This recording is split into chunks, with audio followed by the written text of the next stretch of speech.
Hello guys, स्वागत है आपका हमारे चैनल पाविश व्लॉग्स में। तो अगर आप केदारनाथ यात्रा का प्लान कर रहे हैं और आपके मन में काफ़ी सारे सवाल हैं तो आपने एकदम सही वीडियो को चूज़ किया है, क्योंकि अभी हम रिसेंटली केदारनाथ यात्रा करके आए हैं। तो हम आपके मन में चल रहे सभी क्वेश्चंस का अच्छे से आंसर दे पाएंगे। तो जिन जिन सवालों के आंसर्स हम जानना चाहते हैं अपनी केदारनाथ यात्रा से पहले, उन सब सवालों के आंसर्स हमने इस वीडियो में देने की कोशिश की है, जो कि आपको बहुत हेल्प करेंगे। तो सबसे पहला सवाल जो हम सबके मन में आता है वो ये है कि केदारनाथ यात्रा कब स्टार्ट होती है और कब एंड होती है। उसके बाद जो दूसरा सवाल आता है वो होता है कि हम कब जाएं, which month is best to visit Kedarnath. Kedarnath यात्रा का प्लान बनने के बाद अब नेक्स्ट क्वेश्चन हमारे मन में आता है, क्या क्या पैक करें, हम क्या क्या चीज़ें ऐसी एसेंशियल्स हैं जो हम लेकर जाएं। तो इस वीडियो में आपको बताऊंगी कि आप अगर अप्रैल टू अक्टूबर में से किसी भी महीने केदारनाथ विज़िट करते हो तो क्या क्या चीज़ें आपको लेकर जानी हैं। नेक्स्ट क्वेश्चन इज़ केदारनाथ कैसे पहुँचें, which is the nearest railway station to Kedarnath. बहुत ज़रूरी सवाल जो स्टार्टिंग से मन में होता है वो है कि खर्चा कितना होगा, मतलब केदारनाथ यात्रा का बजट कितना बैठेगा।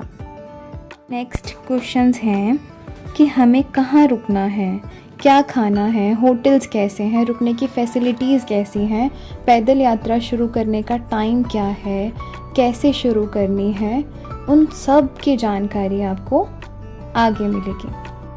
तो चलो अब जल्दी से स्टार्ट करते हैं इन सभी सवालों के जवाब देना। केदारनाथ मंदिर उत्तराखंड के रुद्रप्रयाग जिले में स्थित है। ये भारत के सबसे पवित्र तीर्थों में से एक है। तो जो ये केदारनाथ यात्रा है ये मई में शुरू होकर दिवाली के नेक्स्ट डे तक ओपन रहती है। आप लोग मई टू अक्टूबर कभी भी यात्रा की प्लानिंग कर सकते हैं।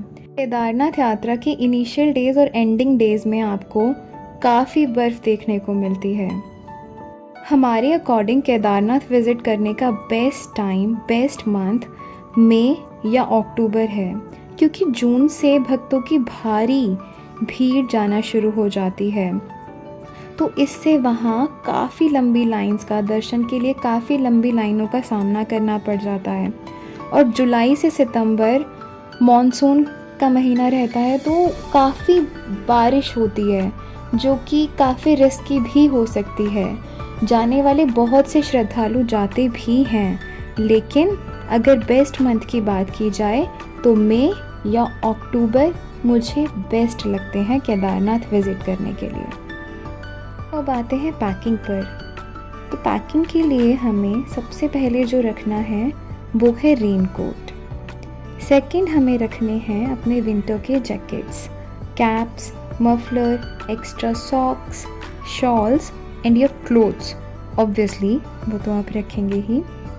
अब इलेक्ट्रॉनिक्स पे आ जाते हैं। इलेक्ट्रॉनिक्स में आपको जो रखना बहुत ज़रूरी है वो है power bank, your phone chargers, आपके फ़ोन का वाटरप्रूफ कवर, क्योंकि वहाँ बहुत बारिश होती है। और खाने में आप लोग वेफर्स रखें, बिस्किट्स रखें, और ये सारे ना काफ़ी क्वांटिटी में रख लें, क्योंकि आप ऊपर भी लेके जा सकते हैं अपनी ट्रैकिंग पे।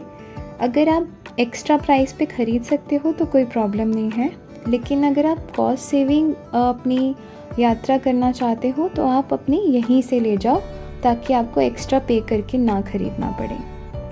तो अब आते हैं हम मेडिसिन्स पे, जो कि बहुत इम्पॉर्टेंट है लेके जाना। तो मेडिसिन्स में आप लोग पेन किलर ज़रूर रखें, सर दर्द की दवाई, पेट दर्द की दवाई, वॉमिटिंग की मेडिसिन, इनो, गैस की capsule and most important bandages तो बहुत ज़रूरी है, वो रखें ही रखें। हींग गोली रखें और बहुत सारी टॉफ़ीज़ रखें। टॉफ़ीज़ लेके जाना मत भूलें, क्योंकि आपको हाइड्रेटेड रखती हैं और यात्रा करना बहुत इजी हो जाता है। टॉफ़ी के साथ साथ टॉफ़ी खाते जाओ, चलते जाओ। आप किसी भी महीने अपनी यात्रा शुरू करते हो ना, यात्रा का प्लान करते हो, तो ये बेसिक एसेंशियल्स चीज़ें हैं जो आपको लगेंगी ही लगेंगी। तो ये चीज़ें आप ध्यान में रखें। और ये पैक ज़रूर करें। तो हमारा नेक्स्ट सवाल है, केदारनाथ कैसे जाएं? बाबा केदारनाथ के दर्शन के लिए भारत के कोने कोने से श्रद्धालु आते हैं। तो आप भी अगर किसी भी स्टेट में रहते हो और दर्शन के लिए आना चाहते हो तो सबसे पहले आपको हरिद्वार या ऋषिकेश आना होगा। आप बस या ट्रेन के माध्यम से यहाँ आ सकते हो। नियरेस्ट रेलवे स्टेशन की बात की जाए तो Rishikesh is the nearest railway station to Kedarnath. आपको हरिद्वार और ऋषिकेश से सोनप्रयाग के लिए बसेस मिल जाती हैं। सुबह 5 बजे से बस लगना शुरू हो जाती है और आपको 12-1 बजे तक दिन के बसेस मिल जाती हैं। कंपेयर किया जाए ऋषिकेश और हरिद्वार से बस लेने में तो मैं आपको सजेस्ट करूंगी कि आप ऋषिकेश से बस लें। ऋषिकेश टू सोनप्रयाग के बस के चार्जेस हैं 500 रुपीज़ पर पर्सन और कंपैरिजन विद हरिद्वार ऋषिकेश में ज़्यादा बसेस चलती हैं। अगर हरिद्वार में 10 बसें चलती हैं तो ऋषिकेश में 100 बसें चलती हैं, 10 गुना हरिद्वार का। आप लोग ट्राई करें कि आप मॉर्निंग में ही बस ले लें ताकि आप टाइमली सोनप्रयाग पहुंच सकें। ऋषिकेश से सोनप्रयाग जाने में लगभग 11 से 12 घंटे का समय लगता है। सोनप्रयाग पहुंचने के बाद आप लोग वहां स्टे कर सकते हो। अगर आप लोग चाहो तो गौरीकुंड भी जाकर स्टे कर सकते हैं। सोनप्रयाग से गौरीकुंड की दूरी 5 किलोमीटर की है। अगर आप लोग अपने व्हीकल से आते हैं तो आप लोगों को सोनप्रयाग की सीतापुर पार्किंग पर ही अपनी गाड़ी पार्क करनी पड़ेगी। सोनप्रयाग से आगे अपने व्हीकल ले जाना अलाउड नहीं है।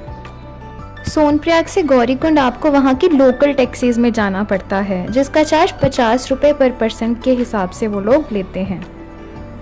अगर बात करें स्टे की तो आप लोगों के पास काफ़ी सारे ऑप्शंस हैं। आप लोगों को होटल्स में रूम मिल जाएंगे।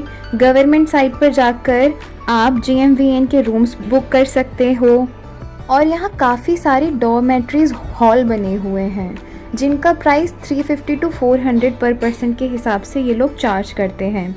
इसमें आपको रजाई गद्दे सब साथ में मिलते हैं लेकिन वॉशरूम्स अटैच नहीं होते। अगर आप लोग सोनप्रयाग में स्टे करते हो तो जल्दी से जल्दी उठकर आपको गौरीकुंड जाने वाली टैक्सी की लाइन में लग जाना है और गौरीकुंड पहुंचना है। गौरीकुंड पहुंचने के बाद आपको वहां एक गर्म कुंड मिलेगा जहां नेचुरल गर्म पानी आता है।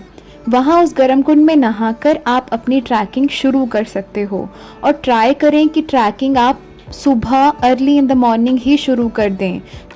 ट्रैकिंग टाइम से शुरू करने के बहुत सारे फ़ायदे हैं। अगर आप लोग 6 इन द मॉर्निंग अपनी ट्रैकिंग स्टार्ट कर देते हैं तो आपको रास्ते में पड़ रहे हर एक नज़ारे को देखने का, अच्छे से एंजॉय करने का पूरा टाइम मिलेगा और आप टाइमली केदारनाथ टेम्पल भी पहुंच जाएंगे। केदारनाथ यात्रा का सफ़र स्टार्टिंग से ही बहुत खूबसूरत रहता है। जितना आप चढ़ाई करके थक जाते हो उतना ही एंजॉय भी करते हो। रास्ते में बहुत प्यारे प्यारे झरने पड़ते हैं, वाटरफॉल्स दिखते हैं। केदारनाथ ट्रैकिंग से रिलेटेड कुछ फैक्ट्स हैं जो बताने बहुत इम्पॉर्टेंट हैं। तो नंबर 1 कि आप शूज़ के बिना ट्रैकिंग बिल्कुल भी ना करें, ना ही सोचें, क्योंकि रास्ता बहुत स्लिपरी है और बारिश कभी भी हो जाती है और उस ही रास्ते पे खच्चर घोड़े सब चलते हैं तो वो रास्ता काफ़ी ज़्यादा स्लिपरी है। सेकंड, आप वाटर बॉटल्स अपने पास ज़रूर रखें। रास्ते में आपको पीने के पानी की टैप्स मिल जाएंगी जिससे आप उन्हें भर सकते हैं। आपको जगह जगह वॉशरूम्स मिल जाएंगे, खाने पीने की शॉप्स मिल जाएंगी। आपको किसी भी चीज़ की दिक्कत नहीं होने वाली है ट्रैकिंग के दौरान। बहुत सारे शॉर्टकट्स भी हैं जो आप यूज़ कर सकते हो चढ़ाई करते हुए, लेकिन गलती से भी उतरते हुए शॉर्टकट्स का यूज़ ना करें, वो बहुत ख़तरनाक हो सकता है क्योंकि वो तो बहुत ही ज़्यादा स्लिपरी है और एकदम ढलान पे हैं। अब बात करते हैं उन लोगों की जो पैदल यात्रा नहीं कर सकते। तो उन लोगों के लिए काफ़ी सारी फैसिलिटीज़ हैं, जैसे कि आप लोग घोड़े खच्चरों के थ्रू जा सकते हैं, पालकी की सुविधा है और सबसे ज़्यादा जो अच्छी सुविधा मुझे लगती है वो है हेलीकॉप्टर की। तो फाटा एयरपोर्ट से आप लोगों को हेलीपैड मिल जाता है जो कि आपको ऊपर केदारनाथ टेम्पल से 500 मीटर पहले ही छोड़ता है। हेलीकॉप्टर के प्राइस की बात करें तो वो 4,500 से 5,000 रुपये प्राइस है उसका, जो कि बोथ साइड का प्राइस है। वो लेकर भी जाएंगे और आपको नीचे छोड़कर भी आएंगे। लेकिन अगर हम खच्चरों की बात करें तो उनका चार्ज जो है वो 3,000 पर पर्सन वन साइड का चार्ज है, और वो लोग आपको बेस कैंप पे ही उतार देते हैं। बेस कैंप 1.5 किलोमीटर पहले है केदारनाथ टेम्पल से। बेस कैंप पहुंचने के बाद आप लोग अपने लिए कैंप्स बुक कर सकते हो और फिर दर्शन के लिए केदारनाथ टेम्पल जा सकते हो। तो यहाँ पे जो कैंप्स का प्राइस होता है वो 500 पर पर्सन होता है यूजुअली, लेकिन जब बहुत ज़्यादा भीड़ हो जाती है तो ये उसी हिसाब से अपने कैंप का प्राइस भी बढ़ा देते हैं। मंदिर के दर्शन की टाइमिंग है सुबह 4 बजे से लेकर रात के 9 बजे तक की, लेकिन आपको 2-3 घंटे पहले ही जाना पड़ेगा, क्योंकि वहाँ भारी भीड़ के कारण काफ़ी लंबी लाइन लगी रहती है। तो आपको लाइन में लगना पड़ेगा, तभी आपका नंबर आएगा और आप दर्शन कर पाएंगे। तो अब बात करते हैं कि कितने किलोमीटर्स का ये ट्रैक है। तो अगर आप यहाँ के इंस्ट्रक्शन बोर्ड के हिसाब से देखोगे तो ये ट्रैक 16 किलोमीटर्स का है, लेकिन अगर आप एक इंसान के रियल एक्सपीरियंस से ये चीज़ पता करना चाहते हो तो ये 22 से 24 किलोमीटर का ट्रैक है। तो अब आ जाते हैं इस वीडियो के सबसे अहम क्वेश्चन पे, जो है केदारनाथ यात्रा का बजट। दिल्ली टू केदारनाथ और फिर केदारनाथ से दिल्ली का खर्चा जो हमारा बैठा वो 3500 रुपये पर पर्सन के हिसाब से पड़ा। क्योंकि हम लोग ग्रुप में गए थे इस वजह से हमें थोड़ा सस्ता पड़ा, लेकिन अगर आप सोलो भी जाते हैं तो मैक्स आप 4000 रुपीज़ में केदारनाथ धाम की यात्रा आराम से करके आ सकते हैं। तो ये थी full information video of Kedarnath Dham. अगर अभी आपके मन में कोई सवाल रह गया है तो आप कमेंट करके ज़रूर पूछ सकते हैं, और आपको ये वीडियो अगर अच्छी लगी है तो आप सब्सक्राइब करें, लाइक करें एंड शेयर करें। हाय शंभू, जय शिव शंभू।